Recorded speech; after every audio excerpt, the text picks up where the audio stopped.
La créatrice ougandaise Gloria Wavamuno s'inspire des tissus et des styles de son pays pour créer sa propre marque qui est fabriquée et vendue à Kampala. Ses collections ont déjà fait sensation dans les défilés de mode occidentaux, de Londres à New York, mais elle est aujourd'hui confrontée à son plus grand défi, organiser la toute première semaine de la mode à Kampala et attirer l'attention sur cette industrie naissante en Afrique de l'Est. La mode se développe, les créateurs sont de plus en plus connus et je pense que cette semaine est la meilleure plateforme pour témoigner des progrès de la mode depuis quelques années à Kampala.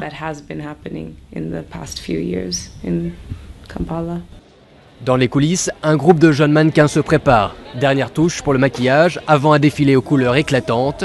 L'événement a donné l'occasion aux meilleurs créateurs ougandais comme Kwesh, Kaswer, Martha Jabo et Sylvia Owori de présenter leurs créations. L'industrie de la mode favorise les créateurs occidentaux, mais les collections de l'Afrique du Sud et de l'Ouest connaissent de plus en plus de succès. Et maintenant l'Afrique de l'Est veut elle aussi occuper le devant de la scène. De Kampala à Kigali au Rwanda, des semaines de la mode sont nées et ont lancé cette nouvelle vague de créateurs.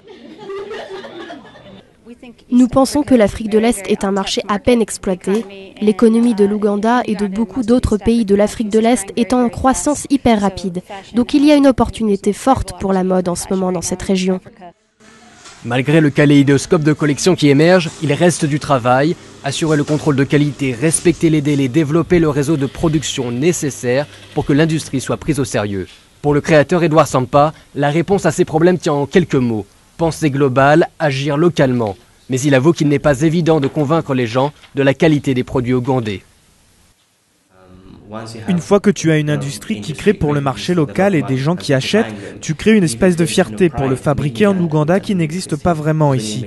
Quand tu dis fabriqué en Ouganda, les gens pensent c'est un faux, ça ne peut pas être un vrai, ou ils s'attendent à une qualité inférieure, ce qui ne devrait pas être le cas. Les créateurs locaux ont besoin de temps pour arriver au même niveau que leurs collègues à Paris ou à New York, mais avec la semaine de la mode, ils ont pu démontrer qu'une mode inspirée par l'Afrique peut aussi être créée en Afrique.